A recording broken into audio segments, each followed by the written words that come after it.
Verstappen refuse d'adapter son style de pilotage malgré les avertissements. Qu'est-ce qu'il a encore de cassé, lui? Ah oui, on rappelle qu'il a plus que 8 points sur son permis. 4 points, pardon. 8 points sur 12 de pénalité. Donc 4 points restants jusqu'à fin juin, on le rappelle. Nous pourrions discuter de certaines pénalités et des points ici pendant des heures. Maintenant, comme Alonso, j'ai déjà 8 points de pénalité. Mais ça ne veut pas dire que je vais changer mon style de conduite. Ah, ça c'est une belle nouvelle, ça. Ça veut dire qu'il va continuer à se prendre des points de pénalité. Je ne vais pas changer mon style de conduite à cause de ça. Je sais quand je suis allé trop loin, comme la dernière course à Abu Dhabi. Là, j'ai attaqué Piastri au départ, alors j'ai également aucun problème à m'excuser après la course. Alors, par contre, Mexique, Autriche, où tu as percuté tes adversaires, Max, surtout l'Autriche. Hongrie, où il percute Hamilton aussi. Là, il n'y a pas eu d'excuses, là, en fait. Si Verstappen avait tout de même devrait tout de même recevoir une suspension, il avait une bonne solution pour cela.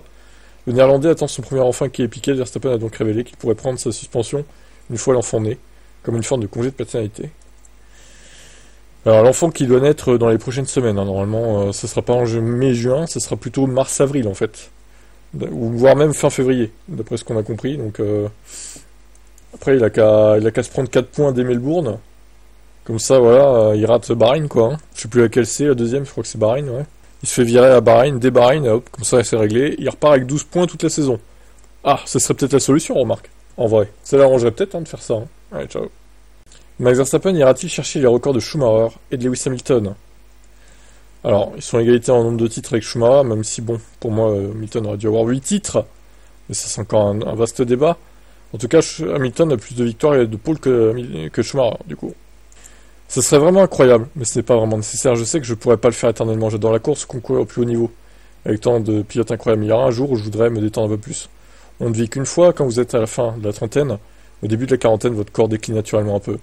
Bien sûr, je peux passer cette période dans les fins, mais je veux aussi faire d'autres choses, maximiser ma durée de vie sur cette planète. Ah bah, maximise, Max. Allez, vas-y. Fais autre chose. Il y a tellement d'autres choses que je veux faire dans ma vie. M'amuser un peu et rattraper ma famille. Aujourd'hui, il arrive que ma mère ou mon père m'appelle, je suis occupé, alors je dis que je les rappellerai plus tard. Mais je sais aussi qu'il y aura un jour où ils m'appelleront plus parce qu'ils seront plus là. Triste. Ces moments me font comprendre que tout ne tourne pas autour de la F1.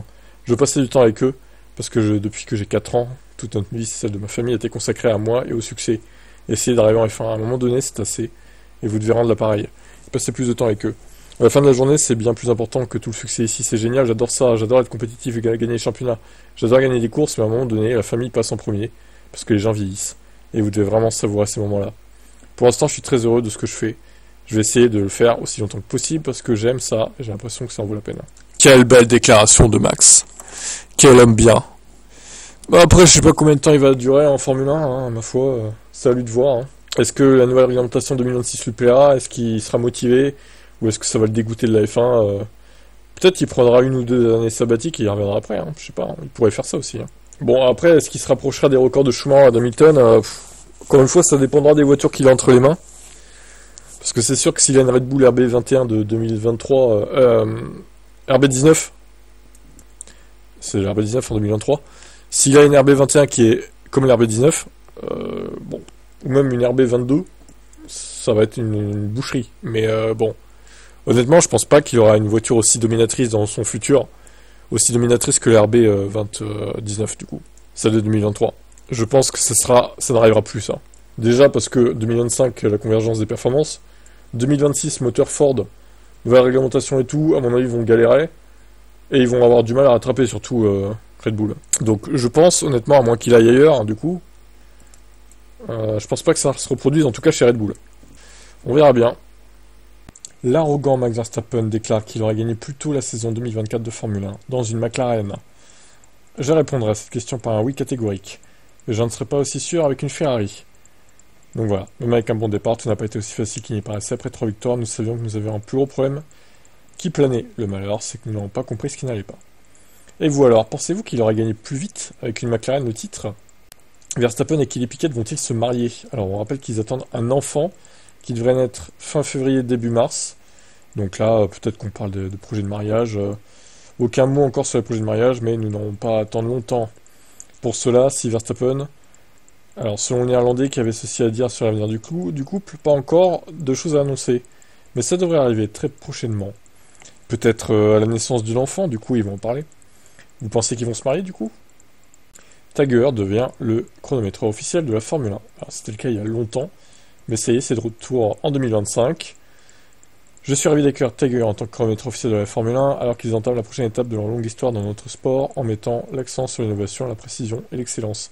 Ils sont un partenaire naturel, je suis impatient de voir comment notre héritage entrelacé pour raconter de nouvelles histoires pour l'avenir, alors que nous célébrons notre 75e année.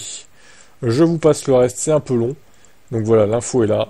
Ils redeviennent chronométreur officiel pour la Formule 1. Ciao. La saison 2025 de Formule 1 sera-t-elle la dernière? Ou 2026 peut-être? Non, 2026, d'accord. Alonso, voilà. Il vise une fin de carrière en 2026, fin 2026 pour le moment. Ou du moins pour commencer, ce sera ma dernière saison en Formule 1, parce que mon contrat se termine fin 2026. C'est donc là le temps des vérités, des grandes attentes qui devront être comblées. Je commencerai la saison en pensant à ça, c'est sûr, je ne peux pas trop penser à l'avenir. Pour l'instant, mon contrat actuel porte sur 2025 et 2026. Avec mon âge, ma motivation, je ne sais pas comment ça va se passer. Si la saison 26 se déroule bien, et qu'on passe de bons moments, et qu'il y a une possibilité de courir une année de plus, je dirais pas non. Voilà, donc peut-être potentiellement sa dernière saison. Maintenant, il faut voir comment ça évolue. Est-ce que Aston Martin va rater ou pas sa voiture en 2026 pour une nouvelle réglementation? Verstappen croit en un 5e titre mondial avec Red Bull Racing. Ah bah, l'espoir fait vivre. Bizarre, mais bien sûr, je suis fier et maintenant je veux continuer pour mon 5e titre. Je n'ai pas de boule de cristal, mais si nous pouvons remédier à certaines faiblesses qu'on a eues pendant l'hiver, nous serons de retour au sommet. Je suis pas là pour faire une prédiction. 5 équipes se disputeront le devant de la scène. Les faiblesses sont presque sorties de partout. L'équilibre a souvent été un problème parce que la fenêtre de température était très étroite. Cela laisse peu de recherche. Bon, écoutez, moi j'y crois pas trop, sachant qu'il y a une nouvelle réglementation et tout. Red Bull va quand même être pas mal pénalisé avec le moteur Ford qui est nouveau. Donc moi j'y crois pas trop à ce 5e titre. L'année prochaine ça va être très serré en 2025 avec le reste. Donc il va falloir vraiment qu'il sorte les doigts des fesses, le Max. Verstappen contre Norris n'a jamais été un vrai combat. Qui dit ça? Alors, James Hinchcliffe, pilote d'IndyCar, ancien pilote d'IndyCar, du coup qui est consultant maintenant pour la télévision. Il revient en détail sur la lutte, ça n'a jamais été un sujet cette année, nous avons mis en avant parce que c'était une histoire cool et que Max a gagné avec genre 7 courses à faire l'année dernière, alors nous essayons de refaire quelque chose, ça n'a jamais été le cas. Ce n'est pas la faute de Lando non plus, il n'était pas prêt. Lando a gagné 4 courses, Max a gagné 9, en aucun cas Max aurait dû perdre le championnat au profit de Lando. Je pense que c'est ce que les gens oublient. C'est que le début de la saison était tellement loin au moment où vous arriviez au dernier quart, vous oubliez que Max a gagné 5 des 7 dernières courses. Tout le monde s'est ensuite amélioré, Lando a commencé à être bon, tout comme Leclerc, Sainz, Hamilton, etc. Lando a beaucoup appris, et je pense qu'il est maintenant prêt pour une véritable lutte pour le titre. Et son équipe aussi. Et bah, c'est ce qu'on espère pour 2025, il y ait plein de pilotes qui jouent le titre, évidemment que Lewis à la fin gagne le 8e titre qu'il aurait dû avoir en 2021. Allez, ciao. Alors, le point sur mes Twitch et YouTube en ce début d'année 2025. Pour ceux qui ne savent pas, j'ai une chaîne sur Twitch, ça s'appelle F1 Classique. Je diffuse les vieux Grands Prix. Là, on est actuellement à la saison 2017. J'ai commencé quand même à 1982, en septembre. Donc, abonnez-vous si ce n'est pas encore fait. Donc là, Grand Prix d'Hongrie 2017, comme vous pouvez le voir. Vettel en tête pour l'instant devant son équipier. Je diffuse des GP à environ 12 heures par jour. Alors, sur Type Direct, là, c'est la chaîne principale, on va dire. En ce moment, vu que c'est l'intersaison, il y a surtout du contenu Air Factor. J'ai aussi réact sur les meilleurs moments d'Hamilton chez Mercedes, la vidéo de Canal, là, qu'ils ont fait sur YouTube. J'ai aussi diffusé la série Senna de Netflix l'autre jour. Et puis, il y aura les lives F1 qui reprendront, donc quand la F1 reprendra, évidemment. Il y a évidemment ma chaîne principale de Formule 1, Type F1, 12 000 vidéos, 8140 abonnés, magnifique. Pensez vous abonner si c'est pas fait. Et F1 Type, la chaîne secondaire Formule 1. Donc, qui regroupera les news Hamilton, les news Ferrari, les news Mercedes, donc avec Russell, Toto Wolff, Antonelli et compagnie, quoi. Et Type F1, c'est le reste, au final. On peut dire ça comme ça. Voilà, on a fait le tour. Sinon, il y a ma chaîne Electib, voiture électrique, et Tesla Tib, chaîne sur Tesla. Bon, après, ça vous intéresse peut-être moins, mais tout est en description, comme d'habitude, en tout cas. Voilà, vous pourrez plus dire, bah là, je connais pas tes chaînes, là, tout est résumé, donc à vous de voir si vous allez follow ou pas. En tout cas, bien que ce soit l'intersaison, moi je m'arrête jamais. Contrairement à d'autres qui sont épuisés par la saison, moi je continue mon petit rythme tranquille, quoi. Allez, ciao.